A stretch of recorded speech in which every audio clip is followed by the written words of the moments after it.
अस्सलाम वालेकुम, क्या हाल चाल है। उम्मीद करती हैं आप लोग बिल्कुल खैर खैरियत से होंगे।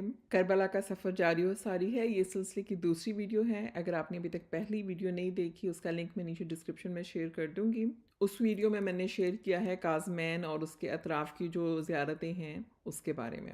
हम लोग अमेरिका से पहले काज़मैन गए हैं और काज़मैन के बाद अब इस वीडियो में मैं आपके साथ शेयर करूँगी करबला के बारे में। तो काज़मैन से हम लोग सुबह निकले थे और अब हम करबला पहुँच गए हैं। होटल में चेक इन करने लगे हैं। होटल का नाम था जन्नतुल हुसैन। पूरी ग्रुप का चेक इन होते तो थोड़ा सा टाइम लगता है, पासपोर्ट वगैरह जमा कराते हैं। तो इस वक्त जब तक वो फिगर आउट कर रहे थे तो मैंने कहा चलो ज़रा लॉबी का इधर उधर चक्कर लगा के देख लेते हैं कि किस तरह का होटल है क्या नहीं है। जितनी देर में चेक इन हुआ उतनी ही देर में लंच का टाइम भी हो गया था, तो फिर हम लोग नीचे लंच करने चले गए। खाना जो है वो यहाँ पे काज़मैन वाले होटल से बेहतर था। वैरायटी भी ज़्यादा थी और कुछ देसी किस्म की चीज़ें भी थीं। अच्छी आंखें नजर आ रही हैं इसकी, सोच लें।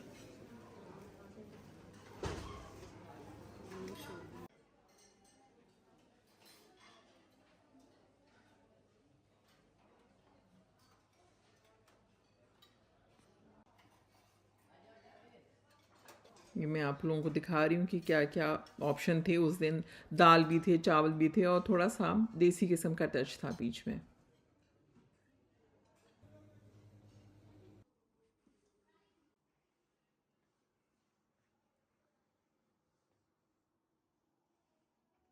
होटल ये भी हरम के काफ़ी करीब था। मैं क्विक सा आपको टूर करा देती हूँ कमरे का।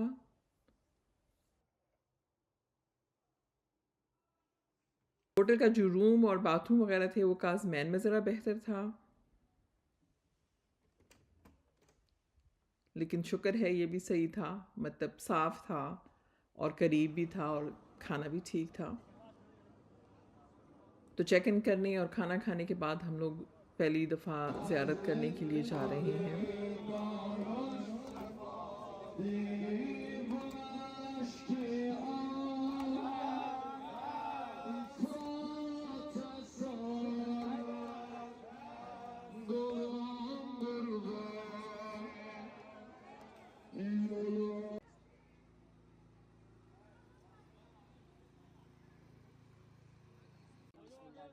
तो करबला में रोज़ा इमाम हुसैन अलैहिस्सलाम है, बीच में बैरुल हरमैन आता है और दूसरी तरफ है हज़रत अब्बास का रोज़ा।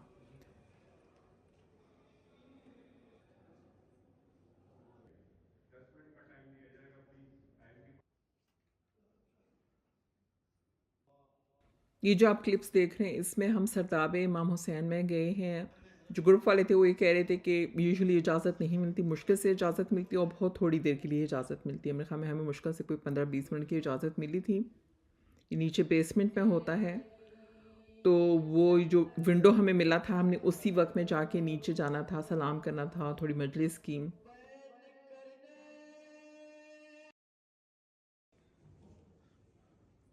मौला हुसैन की जो असल जरी है वो यहाँ पे है नीचे। कंस्ट्रक्शन हो रही थी, काम हो रहा था, उन्होंने ऊपर से उसको बंद किया हुआ था।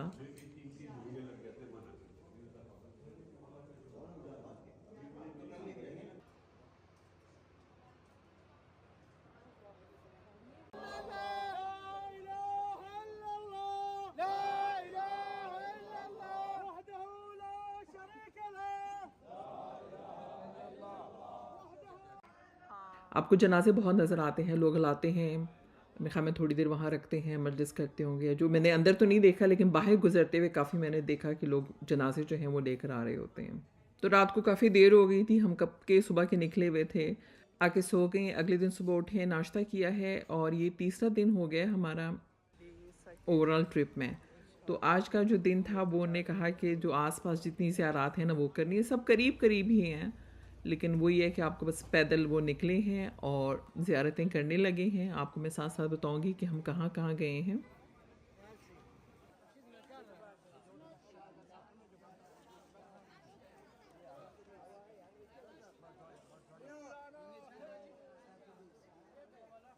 अच्छा, आप हमेशा जब मजलिस सुनते हैं और ज़िक्र सुनते हैं ना तो एक जहन में आपकी एक इमेजिनेशन सी बनती है कि वो कैसी जगह होगी और क्या होता होगा, लेकिन ऑफ कोर्स वो 1400 साल पहले था। तो 1400 साल में आबादियाँ बनी हैं और घर बने हैं, मार्केटें बनी हैं, बाज़ार बने हैं। थोड़ा-सा वो अजीब-सा भी लगता है, लेकिन ज़ाहिर बात है ज़िंदगी की हकीकत है यही। तो बाज़ारों में से होते हुए हम जा रहे हैं और ये बाज़ार बिल्कुल पाकिस्तान की किसी भी जो बाज़ार मार्केटें हैं, बिल्कुल वही माहौल है, वही तरीक़ेकार है, लेकिन करेंसी जो है वो वहाँ की बेचारों की कोई उसकी वैल्यू नहीं है और ऐसे बंडल पड़े होते थे पैसों के और आपको इतने ज़्यादा पैसे कैरी करने पड़ते थे क्योंकि एक जो डॉलर है वो आई थिंक 1300-1400 इराकी दिनार के बराबर बन रहा था। और मतलब अनफॉर्चुनेट ही है कि यहाँ इतने अरसे से जंगें होती रही और जो हालात रहे हैं और हुकूमतों ने इनके कुछ नहीं किया। जो कुछ भी है यहाँ पे इतना सही सिस्टम इन सब कुछ वो लोगों का ही किया हुआ है, लोग ही करते हैं। इतनी गुर्बत के बावजूद और कोई के गवर्नमेंट की तरफ से कोई सपोर्ट नहीं और इतनी जंगें होती रही हैं और अभी भी हालात वहाँ के ऐसे ही हैं कुछ। जाते थे ज़ियारत को, दिन में यहाँ आराम फरमाते थे। खुद इमाम सादिक जब आते थे,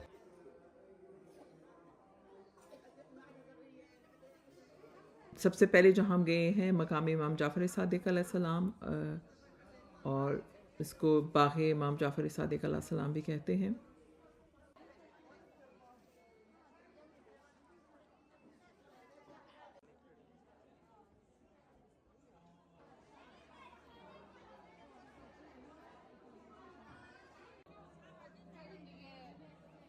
शुरू किया है सबसे दूर था बाग़ इमाम जाफ़र सद्दीक़ अलैहिस्सलाम, वहाँ चले गए हैं, बाकी मकामात अब वापसी पे आए।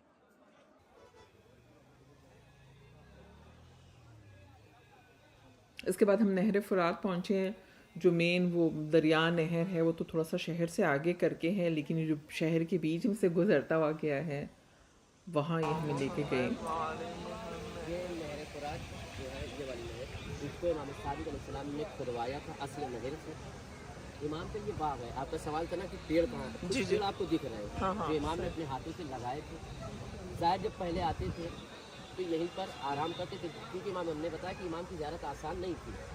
तो दिन भर यहाँ उजाले में इबादत करते थे, उसके बाद रात जब होती थी तब छुप कर इमाम हुसैन की ज़ियारत को जाते थे।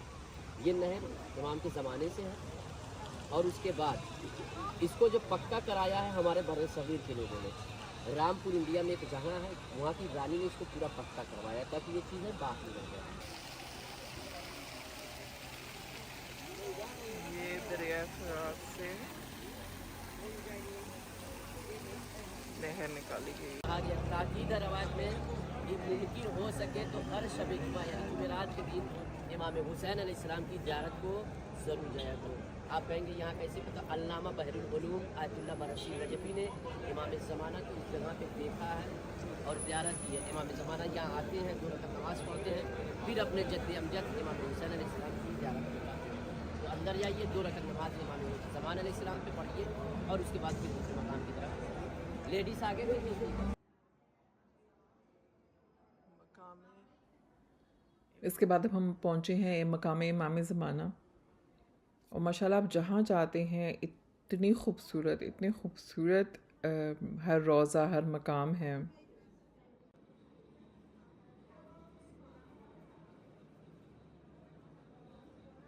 और ये जो बैठ के नमाज़ पढ़ने का सिस्टम है ना, जो कि बहुत ही सिंपल सी एक चीज़ सी टेबल सी बनी हुई है, वो मुझे बड़ा जो है ना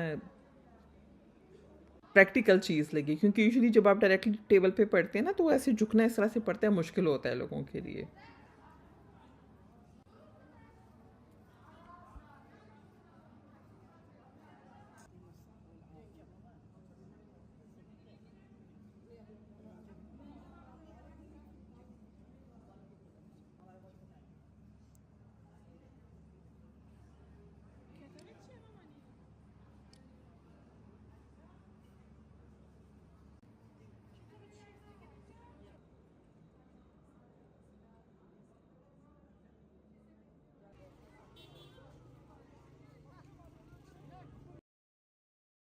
अब तक मुझे समझ आ गई थी कि तफ्तीशुन निसा का मतलब जो है वो इतनी उर्दू के की तरह के मिलते जुलते अल्फाज भी हैं, लेकिन आप जहाँ भी जाते हैं एक तरफ आदमियों का होता है, एक तरफ औरतों की साइड होती है सिक्योरिटी, वहाँ से गुजर के फिर आप ये दोबारा रास्ता अपने ग्रुप के लोगों के साथ मिल वो जाते है हैं। जहाँ के ऊपर चौथे इमाम से लेकर इमाम ज़मान अलैहिस्सलाम इस रास्ते से इमाम हुसैन अलैहिस्सलाम की ज़ियारत को है। यही रास्ता, यही असल लेडीज़ की तरफ जो है सहले सिदरा है, जहाँ से आप उल्टी करते हैं। असली शहर वही है। अच्छा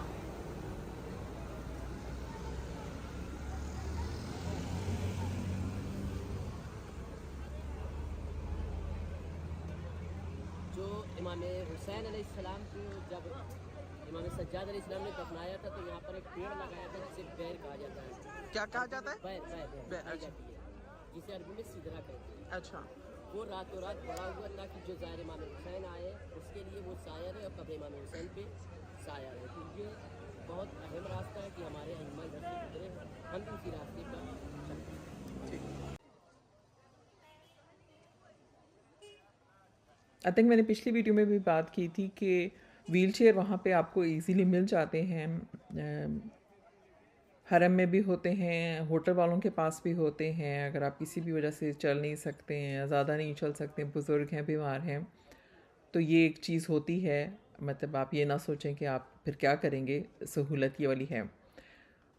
दूसरा ये कि आपको हेल्प भी मिल जाती है। जैसे हमारे साथ भी ग्रुप में 2-3 लोग थे कि जो हेल्प आउट कर रहे थे, जिनको व्हीलचेयर वाले लोगों के साथ या कोई भी भाग दौड़ है तो वो आपके साथ हेल्प करते थे। थोड़ी बहुत उनको उर्दू भी समझ आती थी। मौला अली अकबर अलैहिस्सलाम जिस वक्त रुखसत आखिर के लिए आए उस वक्त ज़ियारत करें और चलते रहें भाई, आगे की यात्रा करने की कोशिश करें, ज़ियारत करें, फोटो लें और चलें।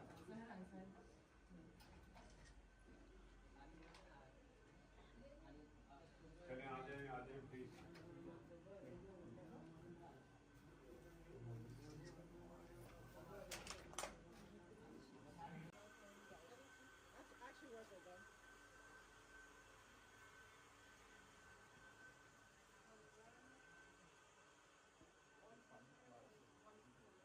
मेरा है, हाँ 1 सेकंड लेते।